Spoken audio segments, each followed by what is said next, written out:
$3,000 for accommodations at a luxury hotel, $1,000 for meals at upscale restaurants, $500 at a renowned spa. What on earth is this? I happened to glance at the credit card statement, something my husband usually handles. A series of charges caught my eye, each more shocking than the last. Even more unsettling, all these extravagant reservations were made for the same dates. Those were the days when my husband, who serves on the PTA at our daughter's middle school, was supposed to attend a board retreat. Even though I'm not well versed in these things, I know exactly what this means. To support me in my demanding job, my husband chose to be a stay-at-home dad. Thanks to his dedication to our family, I've been able to focus on my career without worry. I've always been grateful to him, thinking he was too good to be true, but now I fear his intentions might not have been so pure. Carefully, I slip something into his wallet. Then I make a call to someone. In a week, he'll likely leave with high spirits.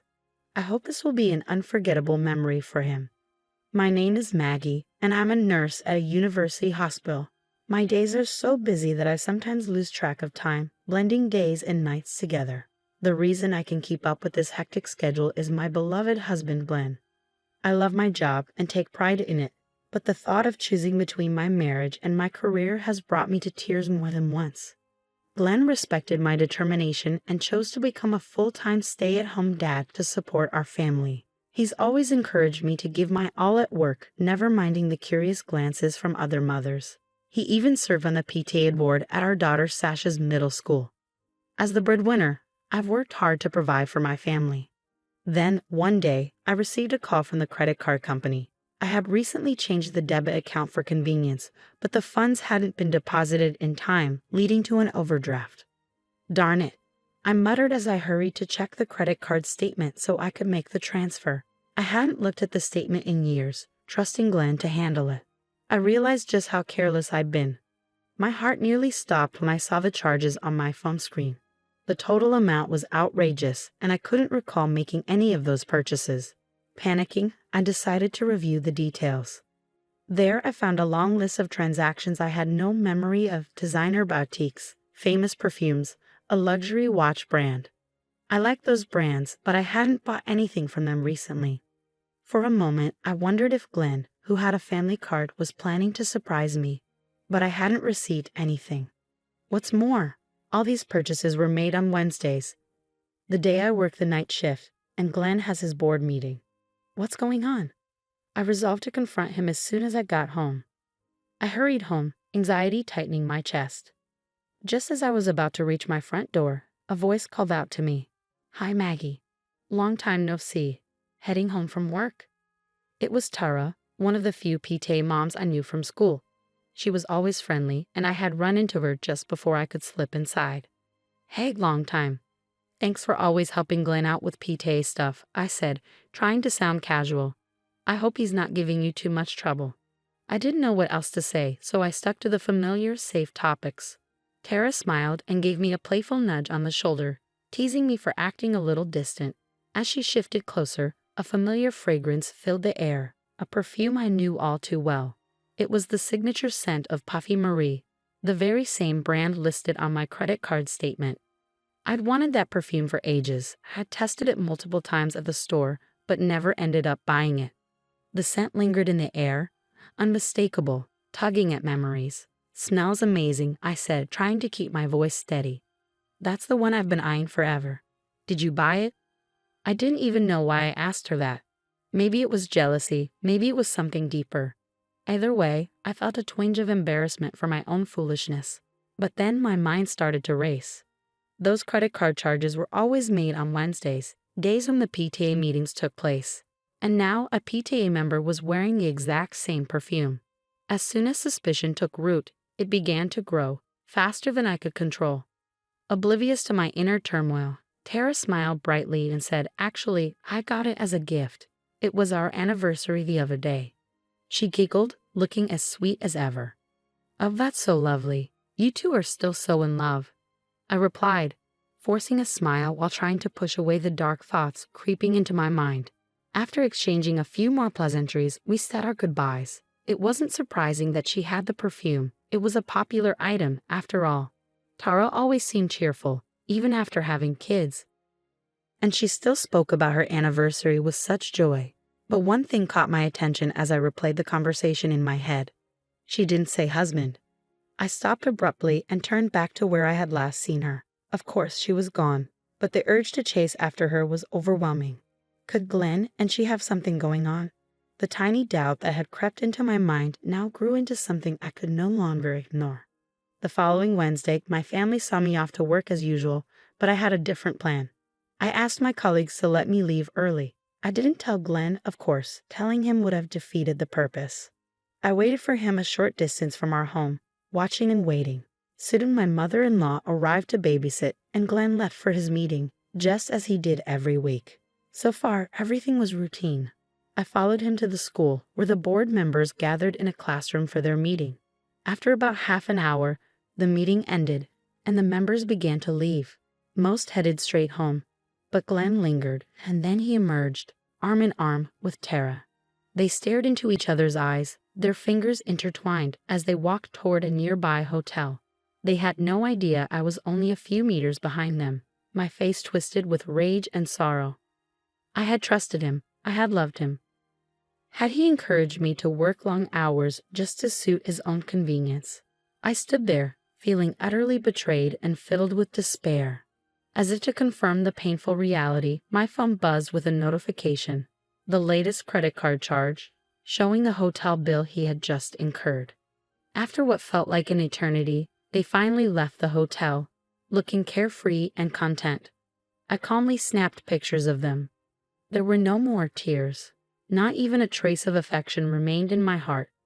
After that day, I avoided Glenn as much as possible, using my work as an excuse. Part of me wanted to divorce him immediately, but that would mean taking Sasha away from her father. I needed time to think, to decide what was best for all of us. Mom? Sasha's sudden voice snapped me back to reality. Since that day, I had been crying alone in the living room in the middle of the night. I thought I was being discreet, but it seemed she had noticed something was wrong. Whether she couldn't sleep or had just woken up, she came out of bed late one night and gently hugged me. I don't want you to be sad. Your enemies are my enemies. I won't forgive anyone who makes you sad. Her words broke the dam that had been holding back all my emotions. I wept like a child, tears of gratitude for her, apologies, and everything else pouring out. If I divorce your dad, things won't be the same as before, I confessed, my voice trembling. We'd have to move, and we wouldn't be able to see him every day. You might even have to change schools and leave your friends behind. I let all my worries spill out one after another. But she interrupted me, her voice steady and sure. I still want to be with you, Mom. I want to be a nurse like you. I'll be fine, so please, do what you need to do. She held my hands tightly. Thank you, sweetheart, I whispered, feeling a new strength well up inside me. Encouraged by her words, I decided to act on my plan. I had gotten into the habit of checking my credit card statements regularly and soon discovered that Glenn was planning a week-long trip, supposedly for a PTA board retreat. In the past, I would have signed off without a second thought, but common sense told me it was unthinkable for parents with children to be away from home for a week at the same time. Even if it were to happen, the destination and type of hotel Glenn had booked were far from the norm. He had underestimated me, assuming I wouldn't find out, but his attempts to hide the evidence were becoming increasingly difficult. I had gathered more than just the list of credit card transactions. I had detailed records of the courses at a chic restaurant, the confirmation of the hotel booking, and even a request for a surprise cake. I had been so grateful to him for quitting his job and becoming a stay-at-home dad. I felt it was my duty to work hard to provide for our family in return, but I definitely wasn't working so he could betray us and fool around like this. He was not going to get away with this. On my next day off, I calmly set my plan for revenge into motion. First, I called the hotel and every restaurant he had booked. Even though the reservations were made in his name, I knew all the details, and when I mentioned I was his wife, they didn't suspect a thing. Later that night, I took his wallet, which he had left in the living room, and pulled out his credit card. Before we got married, he only carried cash and had never made his own card, aside from the family one we shared. If his only card went missing, he wouldn't immediately think something was wrong, so I replaced it with an expired card I found. It had been renewed about 6 months ago, but I'd been too lazy to dispose of it. I almost laughed at how my own laziness had worked in my favor. The expired card looked identical to the new one, but of course it wouldn't work. If he tried to use it, he quickly realized something was off, but that would only happen once he was far from home. I'm leaving now. Got a lot of discussions to make the school better. Sasha, take good care of your mom. Okay. Glenn left the house smiling, completely unaware of what was coming. Sasha and I saw him off with matching smiles, though mine held a secret. I could have confronted him right then, but strangely, I felt a deep sense of peace, knowing this was the last time I'd see him. Well, let's get started, I said calmly. Yes, Sasha replied. The moment Glenn was out of sight, our smiles vanished, and we rushed to pack our belongings. The movers arrived shortly after, and thanks to their efficiency, we settled into our new home in no time. Excuse me, where should we place these? One of the movers asked, pointing to a stack of boxes. Oh, don't worry about those. Just leave them there, I said. The boxes, filled with Glenn's belongings, were all that remained of him in our lives. I handed them over to another mover who came to pick them up. There was nothing left in the house after that. In the living room, once filled with memories, I left a pile of credit card statements and the photos I had taken of him and Tara. Beside them, I placed my wedding ring, now meaningless, and the dreaded divorce papers. My phone buzzed with missed calls, every single one from Glenn. He must have noticed something was wrong during his trip. Too bad for him. I sent him a text, calmly explaining that I had been unable to respond due to several emergency operations. I glanced at my vibrating phone in a taxi and quickly shoved it to the bottom of my bag. By the time his frantic calls had stopped, my call history was filled with his desperate attempts, almost 100 of them. Sasha and I couldn't help but giggle at the sight. Oh right, I should probably make one last call, I said smirking. Yeah, that's a good idea, Sasha agreed. We dialed the number. Later that day. What's going on here? Maggie? Sasha? Anybody home? Glenn returned from his week-long affair, brimming with confidence only to be met with an empty house. His face turned ashen as he saw what I'd left behind. Credit card statements, divorce papers, and a photo of him and Tara. He tried calling me repeatedly, but of course I didn't answer. I blocked him. Then his phone rang. An unknown number. Desperate, he answered, hoping it was me. Hello? What the hell have you done? I was asked to pay for all the bookings I'd already prepaid online, and now my credit card is expired. Do you have any idea how humiliated I was? This is nothing but harassment. Did you have to borrow money from everyone, Glenn? If you borrowed $5,000 from each of them, that's quite a sum. Did you go overseas? I hope Tara didn't give you too much trouble, came the cold, commanding voice from the other end. Glenn went pale and began trembling so badly he couldn't get a word out. Is this Tara's husband? Glenn stammered. Yes, this is her husband. I know everything about you two.